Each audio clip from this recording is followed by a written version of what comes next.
Bonjour, bienvenue sur le podcast de l'Église évangélique baptiste La Bonne Nouvelle de Dijon. Nous sommes situés aux 5 rues du lycée à Dijon.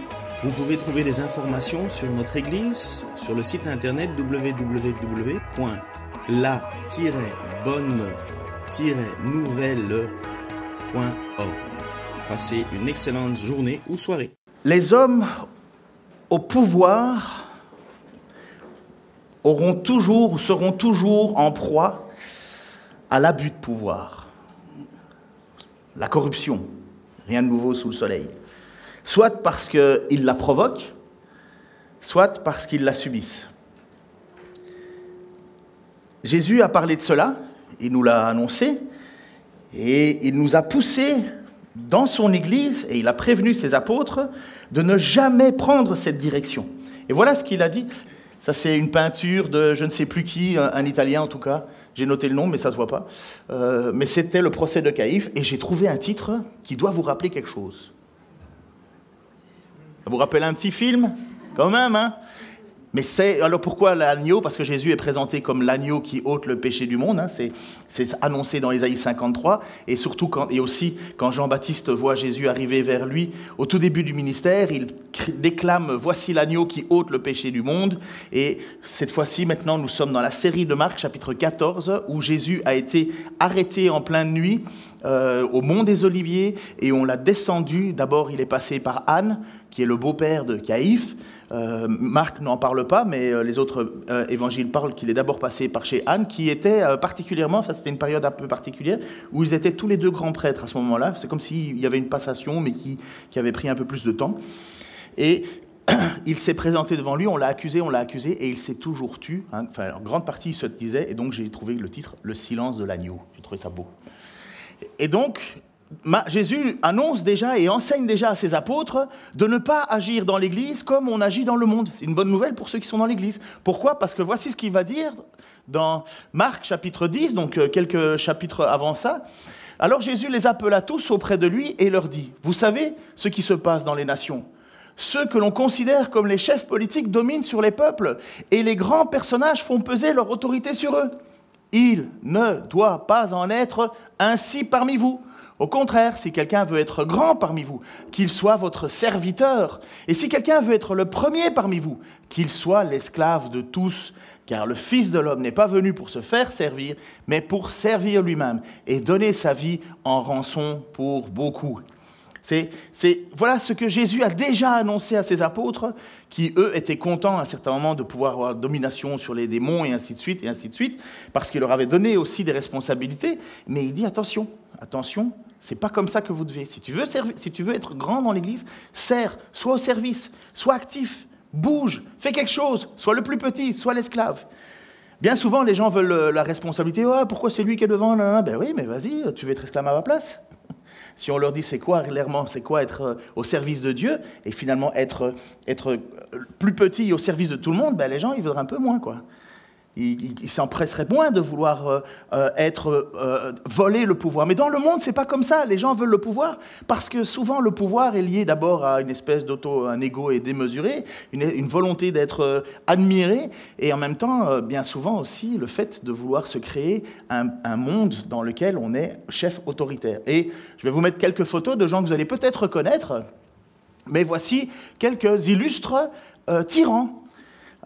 J'avoue que j'ai changé complètement ce matin mes choses parce que je m'étais amusé à faire les procès dans le peuple français jusqu'à aujourd'hui, avec tous les histoires de corruption et ainsi de suite qu'on a entendues et dont jugé. Hein. Donc, comme M. Cahuzac, vous savez ce qui s'est passé, hein, enfin bref.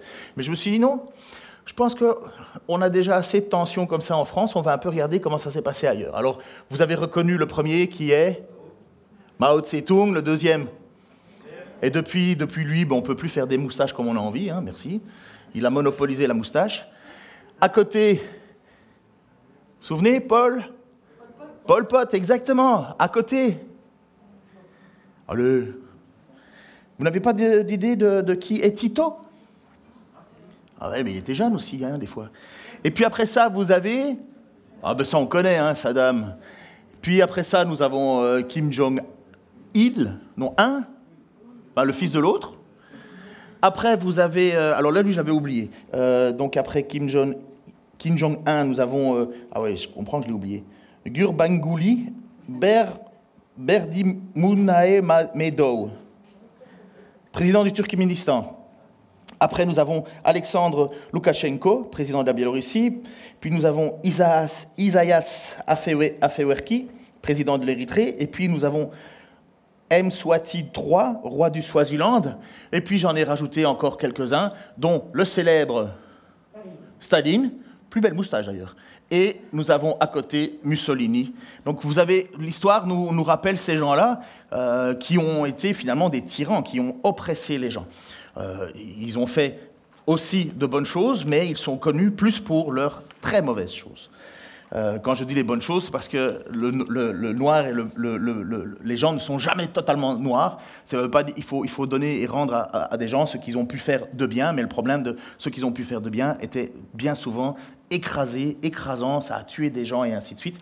Bref, ce que Jésus nous annonce, il nous le dit, et il le dit à ses apôtres, dans le monde, les gens sont tyranniques, mais pas dans l'Église. Il ne faut pas que ça se passe comme ça dans l'Église. Et voilà ce qui se passe avec le pouvoir qui s'est établi à Jérusalem lorsque Jésus se retrouve devant les responsables religieux.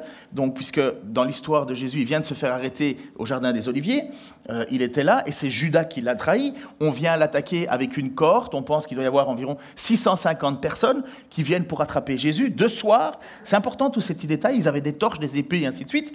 Et on vient pour le présenter finalement devant le pouvoir local à Jérusalem, qui à cette époque était un pouvoir un petit peu particulier, parce que nous sommes sous la domination des Romains, donc c'est Rome qui est au pouvoir, et Rome délègue des préfets, délègue des gens qui vont assumer l'autorité dans les endroits où ils ont des parcelles, je ne sais pas trop comment on dit ça à l'époque, mais à Jérusalem, particulièrement, on a laissé le pouvoir religieux au Sanhédrin. Et le pouvoir religieux au Sanhédrin, ce n'est pas uniquement comme on essaie ou comme on vit en France, où on met le religieux de côté du politique. À Jérusalem, c'est une théocratie. Donc le Sanhédrin est à la fois le pouvoir politique, mais à la fois le pouvoir religieux. Sauf qu'à Rome, c'est eux qui décident de vie ou de mort. C'est eux qui peuvent mettre à mort. Donc le Sanhédrin a perdu une grande partie de son pouvoir. Le Sanhédrin, c'est 71 personnes. 71 personnes qui décident des lois et de l'administration. Dans ce Sanhédrin, il y a les chefs de tribus, il y a donc les chefs de tribus, chefs de village et ainsi de suite, donc certainement de grandes villes. Il y a dans ce Sanhédrin le souverain sacrificateur, donc c'est celui qui est au temple et qui rentre une fois par an dans le lieu très saint pour le pardon des péchés du peuple et ainsi de suite. Il y a les chefs de famille, apparemment de grandes familles. Vous savez que Israël, c'est 12 tribus, 12 familles. Puis, vous avez les classes sacerdotales, donc les gens qui ont des responsabilités religieuses, des scribes, ce sont des gens qui scribent tout, comme dirait l'autre, là, dans Astérix et Obélix.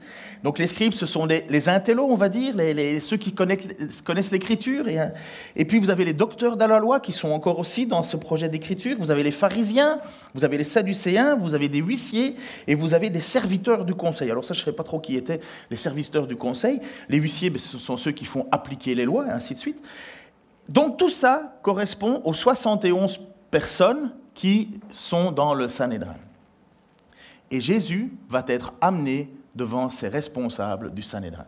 Il est passé par Anne juste avant, et là, vous avez ces personnes qui siègent à cet endroit. Et voici ce que dit le texte, Matthieu 14, 53-54. Jésus fut conduit devant le grand prêtre, chez qui se rassemblèrent les chefs des prêtres, les responsables du peuple et les spécialistes de la loi. C'est ça le Sanhédrin. Pierre l'avait suivi à distance jusqu'à l'intérieur de la cour du palais du grand prêtre. Il était assis avec les gardes près du feu pour se réchauffer. Jésus, donc, fut arrêté de nuit dans le jardin des Oliviers, je vous l'ai expliqué, et on l'amena d'abord chez Anne, je vous l'ai dit, puis chez Caïphe. Caïphe, c'est lui qui est le grand prêtre à ce moment-là, le sacrificateur. Il doit être 2 heures du matin. c'est très difficile à décider, mais vous savez que c'est à ce moment-là où on va entendre le coq chanter, où Pierre va entendre le coq chanter 2 fois. Et bon, le coq, il ne se met pas à chanter, en général, il se fait chanter tôt le matin, 4 heures, 5 heures, c'est pas trop, on ne sait pas trop, j'imagine qu'un coq c'est précis, mais je veux dire, ils ne chantent peut-être pas tous au même moment, mais on sait qu'on est en pleine nuit. On est en pleine nuit. C'est un détail important. Pourquoi ? Donc il va être emmené pleine nuit, puis on va le faire aller chez Caïphe, puis après ça on va le faire aller chez Pilate, puis il va être réenvoyé chez Hérode, puis il va être réenvoyé chez Pilate, et puis il va être placé, flagellé, puis on va le mettre à mort, on va le mettre sur une croix, et la nuit même, donc avant que le soir tombe, donc le jour commence, s'il est 2 heures du matin, avant la tombée de la nuit, Jésus sera mort et mis au tombeau. Ça a été à une vitesse phénoménal, ce procès. Ce que je vous explique, c'est que ce que je veux vous mettre en avant, c'est à quel point c'était un drôle de procès. Pourquoi ? Parce qu'il y a des règles. Il y a des règles, et il y avait des règles à l'époque, et des règles strictes. Pourquoi ? Parce que Dieu avait décidé qu'on ne pouvait pas juger n'importe comment les choses. Et il y a un homme qui est spécialiste du judaïsme de l'époque, qui s'appelle Hendrickson. Il a écrit ceci. Un procès tel qu'on le voit, normalement devait réunir un quorum de 23 personnes. Donc sur les 71 personnes, il fallait au moins 23 qui devaient être présentes. Tout procès criminel devait être instruit pendant le jour et non pas la nuit, de même que le verdict, qui devait être également prononcé de jour. Qu'est-ce qu'on voit ? Le Sanhédrin le fait de nuit. Le procès criminel ne devait jamais être jugé pendant la saison de Pâques. Pourquoi est-ce qu'on se dépêche de retirer Jésus ? Parce qu'on est à Pâques. On approche du jour de Pâques et des fêtes de Pâques. Jésus a fêté la Pâques. Et selon les lois de l'époque, on ne faisait pas de jugement à Pâques. Uniquement si le verdict était non coupable, il pouvait être prononcé le jour du début du procès. Sinon, une nuit devait obligatoirement s'écouler avant que le verdict de culpabilité ne soit prononcé, afin de permettre des sentiments de miséricorde de surgir. Donc on ne pouvait pas dire, voilà, coupable, mettre à mort, et puis 2 heures après le mettre à mort. Non, on devait, s'il était coupable, attendre une nuit pour que ça cogite dans la tête et dans le cœur des gens qui ont posé le procès, afin de mettre miséricorde, une grâce. Là, Jésus, le soir même, s'est retrouvé, même pas l'après-midi, s'est retrouvé, jugé et fini. Même pire que ça, vous allez voir. De plus, une décision du Sanhédrin ne pouvait être validée hors d'un lieu spécifique, appelé la salle des pierres taillées, dans le quartier du temple. Donc, il fallait même être dans un endroit. Ici, on appelle ça la cour de justice. Là-bas, ils avaient un endroit, et c'était à cet endroit-là, et pas ailleurs, où ils pouvaient condamner quelqu'un. Toute accusation devait être confirmée par 2 témoins au moins, entendus séparément. Tout contact préalable entre l'un et l'autre est très proscrit. Bon, ça c'est la loi, même chez nous, quand on veut entendre quelque chose, on a besoin de 2 témoins. Tout faux témoignage était punissable de mort. Au début de chaque procès, les preuves à décharge devaient être examinées et tout accusé était présumé innocent et pas le contraire. Donc tu n'étais pas accusé avant de rentrer, tu ne devais pas prouver ton innocence. Tu es innocent et c'est à la cour de prouver que tu étais coupable, mais tu es présumé innocent dès le départ. Donc, comment accuser Jésus-Christ qui est parfait, qui n'a jamais commis de péché, pas une seule faute? Comment lui faire porter le chapeau? Comment les hommes qui sont doués pour la manipulation et pour les entorses, les entourloupes, comment est-ce qu'ils ont fait? Jésus et Dieu avaient déjà prévu que nous étions il le savait, que nous étions des hommes capables de faire des choses pareilles, puisque dans sa loi et dans ses commandements, il nous en a donné un qui est: tu ne porteras pas de faux témoignages contre ton prochain, Exode 26. Donc, je suis certain que Franck va nous en parler prochainement. Donc, Franck va se faire opérer prochainement. Priez pour lui. C'est pas un passage agréable pour lui. Enfin, en tout cas, c'est beaucoup d'appréhension. Et donc, pendant 1 mois, Franck ne prêchera pas avec nous. Mais ou un peu plus tard, quand Franck reprendra, il nous expliquera ce fameux passage de porter de faux témoignages. Mais nous voyons que la loi de Dieu avait déjà prévu de dire « tu ne peux pas faire ça ». Parce qu'apparemment, l'homme fait ça. Et c'est exactement ce qui s'est passé. Exactement ce qui s'est passé pendant ce procès, ça n'a été qu'une succession de faux témoignages. Voici ce que dit le texte. Les chefs des prêtres et le grand conseil au complet cherchaient. Ils cherchaient. Ils ont besoin d'être actifs. Un témoignage contre Jésus pour pouvoir le condamner à mort. Vous voyez l'idée? Encore une fois, normalement on est prisonnier innocent. Là, on veut absolument le tuer, quoi. Enfin, ils avaient déjà prévu ça avant. Mais ils n'en trouvaient pas, car il y avait beaucoup de gens pour apporter de faux témoignages contre lui, mais ces témoignages ne concordaient pas. Merci au moins qu'ils aient respecté ça. Finalement, quelques-uns se levèrent pour porter contre lui ce faux témoignage. Nous l'avons entendu dire. Je démolirai ce temple fait de main d'homme, et en 3 jours, je le reconstruirai, un autre qui ne sera pas fait de main d'homme. Mais même là-dessus, les dépositions ne s'accordaient pas. Quand Jésus a fait ce témoignage, quand Jésus a annoncé détruisez ce temple, on pense que c'était il y a 2 ans. Ouais, on va dire 1 an et demi. C'est très difficile cette chronologie à savoir, parce qu'avec l'évangile de Jean qui a décidé de travailler autrement, mais chronologiquement, on sait que Jésus a dit cela, détruisez ce temple, je le rebâtirai. Donc, ce sont des gens qui sont venus avec des témoignages, disent ah, ça c'est la vie normale. Moi, quand je m'engueule parfois avec certaines personnes, ou avec ma mère, ça arrive, malheureusement, ma mère me sort des trucs, mais j'étais petit, quoi. Je dis, mais maman, j'avais 17 ans. J'ai changé. Mais c'est, hop, la rengaine. Oui, mais tu te souviens quand tu étais petit. Enfin, maman, si tu m'écoutes, tu sais que c'est vrai. Oui, je l'ai fait, mais c'était il y a longtemps. Eh bien, c'est exactement avec Jésus. On n'arrive pas à trouver un faux témoignage à lui poser dessus, mais on va creuser, chercher. Et pour le moment, l'un dit un truc, l'autre dit un truc, finalement aucun. Mais il est parfait, Jésus. Comment tu veux lui reprocher quelque chose? On est obligé d'y aller par le mensonge. On est obligé d'y aller par le faux témoignage. Et c'est ce qu'ils font. Et même là, ils manipulent les paroles de Jésus. Ça existe, ça. Ça existe, ça encore, malheureusement. Entre ce qui s'est réellement passé et ce qu'on veut dire ou faire dire, finalement, le but, c'est quoi? C'est d'accabler quelqu'un.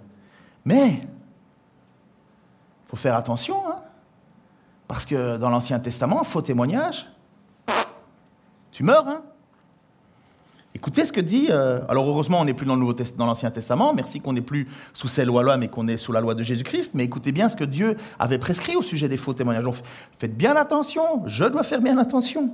La déposition d'un seul témoin ne suffira pas pour établir la culpabilité d'un homme accusé d'un crime. Donc on est en Deutéronome, donc le livre de la loi. D'un délit ou d'une faute, quelle qu'elle soit, on ne pourra instruire l'affaire qu'après avoir entendu les déclarations de 2 ou 3 témoins. Si un témoin malveillant accuse quelqu'un d'un méfait, les 2 parties comparaîtront devant l'Éternel, devant le prêtre et les juges qui seront en fonction à ce moment-là. Les juges feront une enquête sérieuse. S'ils découvrent que le témoin a menti et qu'il a fait une fausse déposition contre son frère, vous lui infligerez la peine qu'il voulait faire subir à celui-ci. Pourquoi?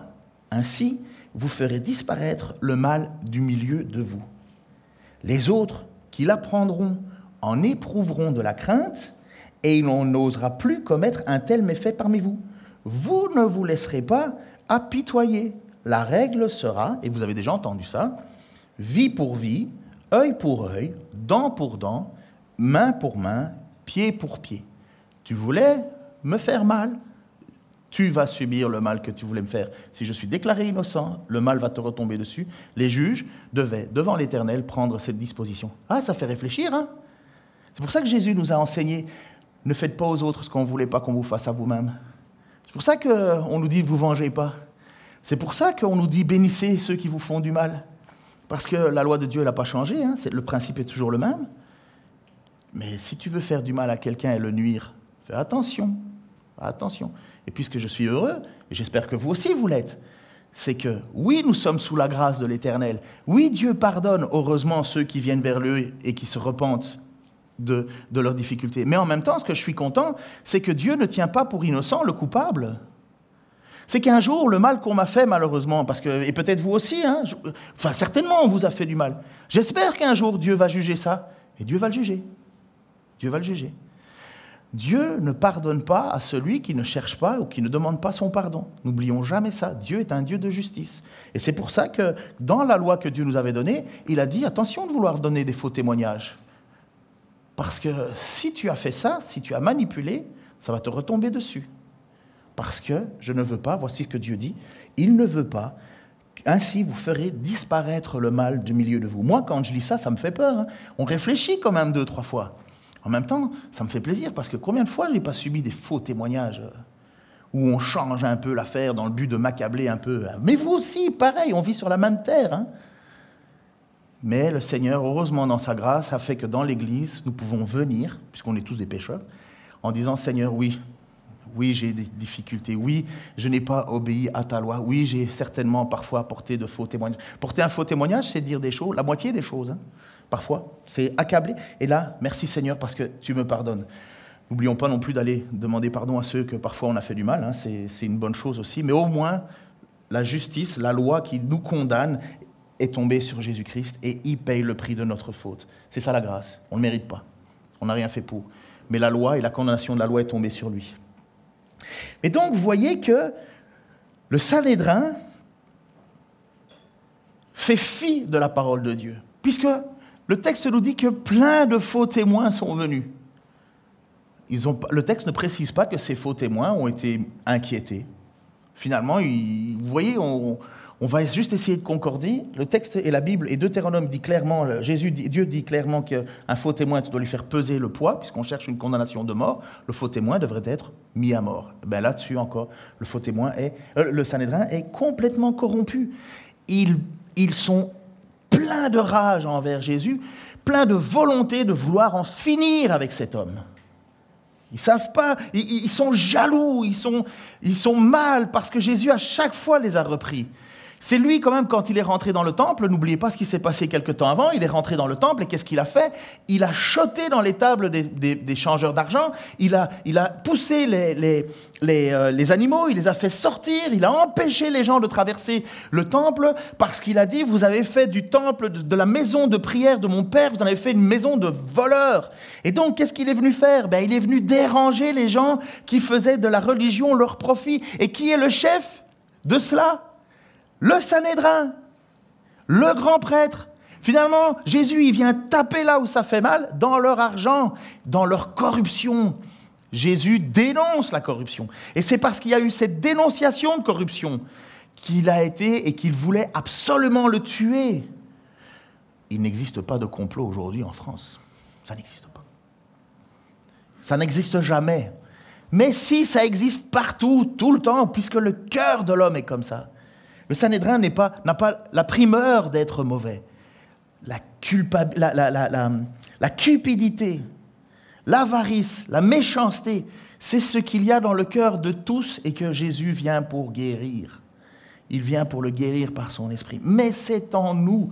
Je pense que j'ai déjà dit des dizaines de fois, mais mettez un jouet au milieu d'un parc pour enfants, vous avez un seul jouet pour plusieurs enfants, vous allez voir que déjà depuis le plus jeune âge, le sentiment de partage n'existe pas trop.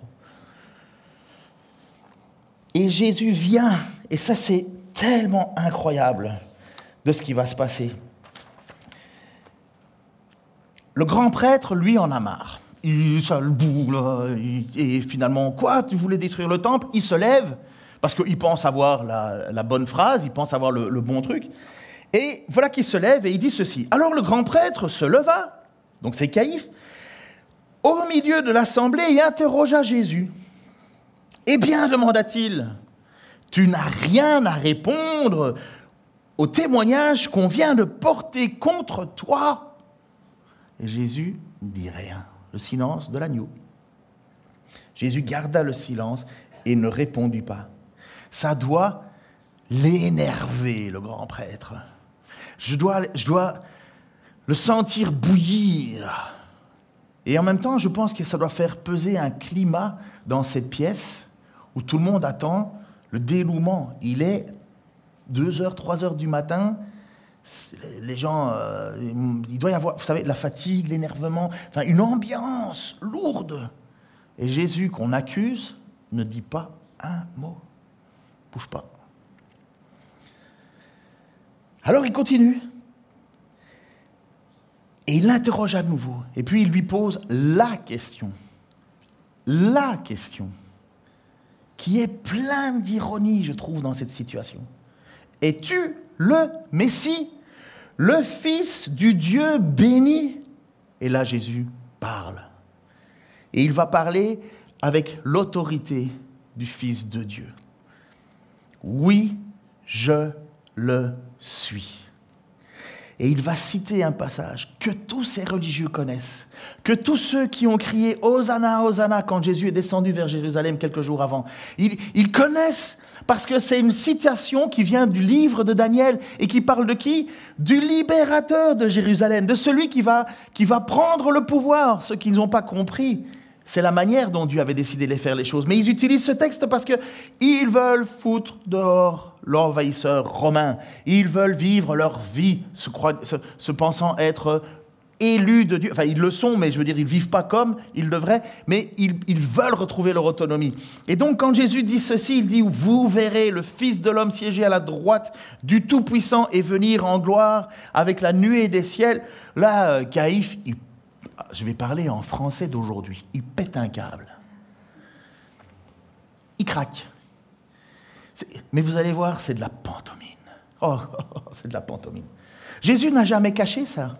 Jésus l'avait dit, alors j'ai 4 petits textes, dans Jean chapitre 4, verset 26, lorsqu'il est avec une femme qui vient pour puiser de l'eau, vous savez, celle qui est constamment, qui a eu 5 maris, et le mari avec qui elle vit n'est pas son mari, et elle dit « Oh, mais tu es prophète ?» Jésus dit « Oui, je le suis », et ainsi de suite. Et à un certain moment, il va lui parler avec autorité, et cette femme va lui parler, une Samaritaine en plus, normalement les Juifs et les Samaritains n'ont pas de contact, et la femme va dire « Je sais qu'un jour le Messie doit venir, celui qu'on appellera le Christ. » Donc malgré toutes ses erreurs, elle a quand même un espoir incroyable dans l'avenir, et dans Dieu surtout. Et quand il sera venu, il nous expliquera tout. Et Jésus n'avait pas caché, il a dit « Je le suis, je suis le Messie. » Moi qui te parle, lui dit Jésus.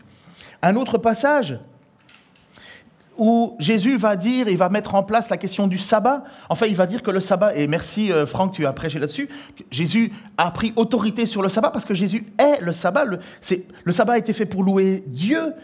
Donc il va dire à un certain moment, à cause de cela, les Juifs cherchaient encore plus à le faire mourir, non seulement parce qu'il violait le sabbat, mais parce qu'il appelait Dieu, son propre Père, se faisant lui-même égal de Dieu. Donc, vous voyez, les responsables religieux sont courants, ce n'est pas une nouveauté. Et bien maintenant, Pierre, devant lequel Jésus, à un certain moment, s'est trouvé devant ses apôtres, plein de gens étaient partis parce que Jésus avait parlé, si vous ne mangez pas mon corps, qui est une vraie nourriture, vous ne pourrez pas revivre. Si vous ne buvez pas mon sang, qui est une vraie, vous ne pourrez pas être pardonné, et ainsi de suite. Alors les gens ont dit quoi? Il faut devenir cannibale, blablabla. Hop, tout le monde est parti.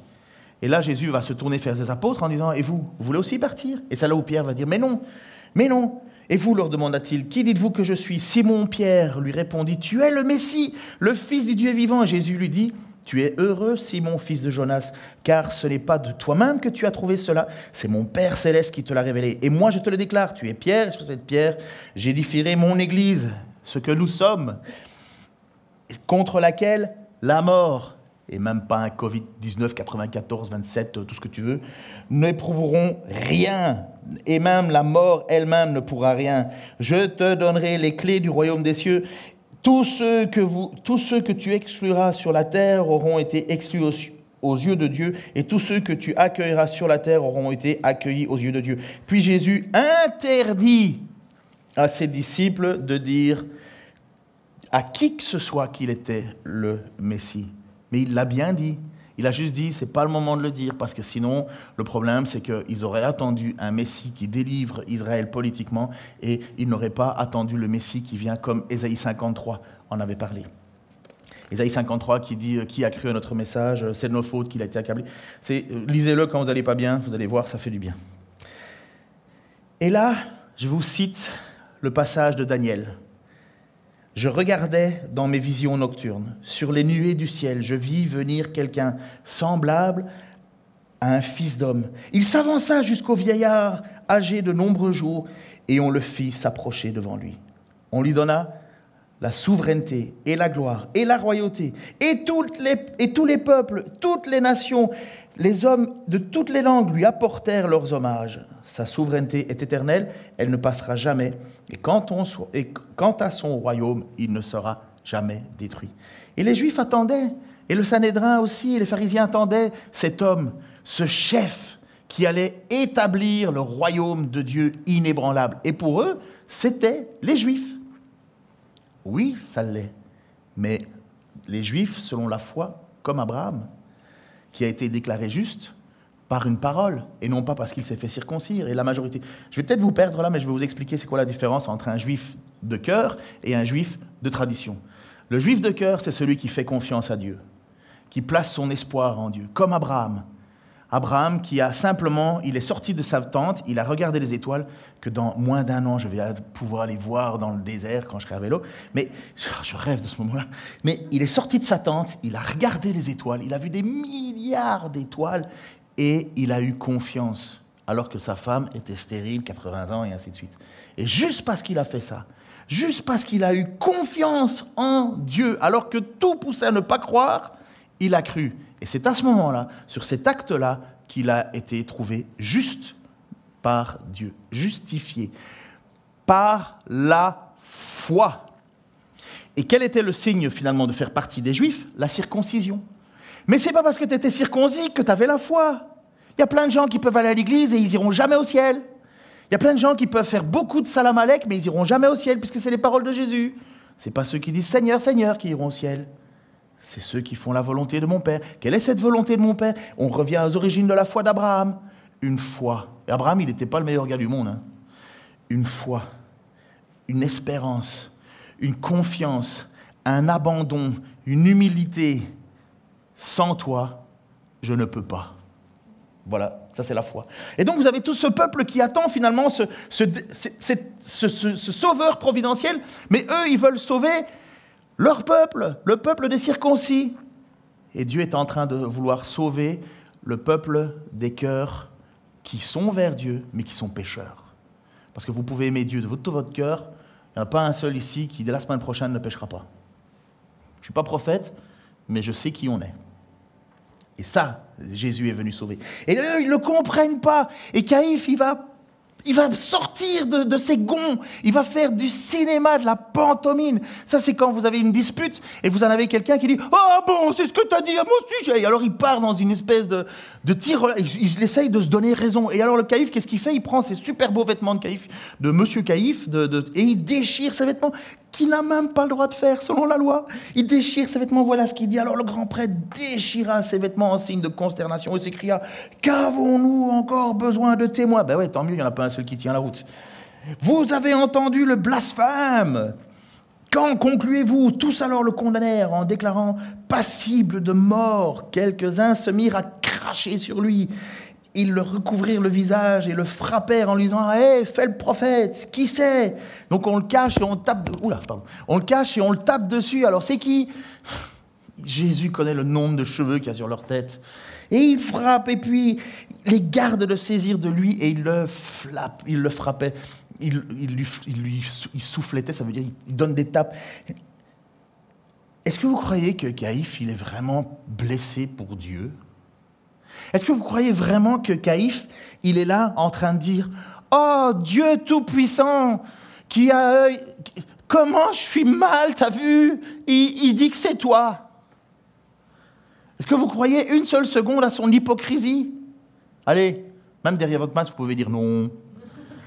Non, il n'y a pas une seule seconde où ce gars est honnête. Mais en faisant beaucoup de bruit, il pense qu'il va gagner la... Eh bien, c'est ce qui va se passer.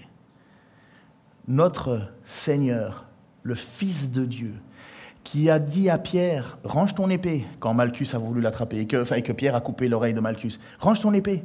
Est-ce que tu ne sais pas que j'ai le pouvoir de faire venir des légions d'anges? Des milliers d'anges pourraient venir au secours de Jésus-Christ. En une seconde, vous savez, quand on a arrêté Jésus, vous vous souvenez ce qui s'est passé? Peut-être vous l'avez déjà lu. Lorsqu'ils sont venus pour arrêter Jésus, il a dit « c'est moi ». Boum, les gens sont tombés. Il y a 650 personnes sur leur derrière. Parce que juste Jésus a dit « c'est moi, je suis ego eimi ». Le « je suis » qui veut dire « je suis Dieu ». Donc vous imaginez cet hypocrite de Caïphe qui fait son cinéma pour se donner raison. Ça, c'est comme quand vous êtes au restaurant, vous voyez, vous avez une petite engueulade, vous discutez avec quelqu'un, vous discutez discrètement parce qu'il y a du monde, et puis elle commence à parler plus fort. Et puis vous êtes là, juste parce qu'on pense qu'en faisant du cinéma, on se donne raison. On veut accabler. Et c'est ce qu'il fait. C'est triste, parce qu'en face de lui, il a le véritable Fils de Dieu. En face de lui, il a celui dont il a été annoncé qu'il était le Messie. Il a celui devant qui Daniel a parlé, devant qui Ésaïe a parlé, devant qui Moïse a parlé. Devant le Sanhédrin se trouve celui que Moïse a espéré voir. Il se trouve devant celui que Michée a espéré voir. Il se trouve devant celui qu'Abraham a espéré voir. Il se trouve devant celui que David a espéré voir. Il se trouve devant celui que Agé a voulu voir. Osée, Jérémie, Zacharie, Amos, tous ces gens ont parlé de ce Messie. Le Messie est là, il est devant eux, et lui, il fait son cinéma. Alors que Christ, le Messie, le Sauveur, se trouve là. Et je trouve ça d'un pathétique qu'on lui met un truc sur la tête et on le frappe, on lui crache dessus, on l'insulte. Mais quel mal a-t-il commis? On lui a posé cette question. Es-tu le Messie? Oui, je le suis. Je le suis. Et voilà qu'on est occupé à le tuer, à le flageller. Alors les chefs des prêtres et les pharisiens convoquèrent devant le grand conseil. Ça, c'est ce qui s'est passé un tout petit peu avant pour que vous compreniez bien que Jésus, que Dieu est au pouvoir de tout ce qui est en train de se passer dans cette pièce. Dieu l'a voulu. Pourquoi? Quelque temps avant, Caïphe se retrouve dans une discussion et ils veulent mettre à mort Jésus. Donc ils ont déjà décidé qu'il allait mourir. Le procès, c'est de la pantomime. Jean chapitre 11. Alors les chefs des prêtres et les pharisiens convoquèrent le grand conseil, donc le fameux Sanhédrin. « Qu'allons-nous faire ?» disait-il. « Cet homme accomplit des signes miraculeux. Si nous le laissons faire de la sorte... » Tu dis que je suis occupé, dans encore 5 minutes. « Tout le monde va croire en lui. Alors les Romains viendront et détruiront notre temple et notre nation. » Vous comprenez ce qu'elle est en train de dire, Caïphe? Que le but, c'est de protéger la nation. L'un d'eux, qui s'appelait Caïphe et qui était grand prêtre cette année-là, prit la parole. « Vous n'y entendez rien, leur dit-il. Vous ne voyez pas qu'il est de notre intérêt qu'un seul homme meure pour le peuple, pour que la nation ne disparaisse pas tout entière? Écoutez ceci. Or, ce qu'il disait, là, ne venait pas de lui. Mais il était grand prêtre cette année-là, et c'est en cette qualité qu'il déclara, sous l'inspiration de Dieu, qu'il fallait que Jésus meure pour son peuple. Et ce n'était pas seulement pour son peuple qu'il devait mourir, c'était aussi pour rassembler tous les enfants de Dieu, dispersés à travers le monde et les réunir en un seul peuple. Ce un seul peuple, c'est l'Église universelle. Ce jour-là, les chefs des Juifs prirent la décision de faire mourir Jésus. Vous comprenez que même dans ce passage dramatique de ce cinéma coupable de ces religieux, même là, Dieu les dirige. Même là, Dieu avait déjà décidé que Caïphe allait prononcer la sentence. C'était prévu. Ce n'est pas une erreur, ce n'est pas une erreur de parcours, ce qui s'est passé. Ce que Dieu voulait, et écoutez bien, c'est hyper important, parce que c'est le seul moyen pour que Dieu te rachète de tes fautes que tu vas commettre la semaine prochaine, que tu as commis les semaines d'avant, et que tu vas certainement commettre encore. C'était le seul et unique moyen de nous délivrer, non pas de l'oppression de l'un d'un tel ou d'un tel, non, de nous délivrer des conséquences du péché. Parce que si nous désobéissons à une seule partie de la loi, nous obéissons à la loi tout entière, et celui qui nous désobéit à la loi est condamné de mort. Par contre, lui, voilà ce qu'il faisait. Ce n'était pas seulement pour son peuple qu'il devait mourir, c'est aussi pour rassembler tous les enfants de Dieu dispersés à travers le monde.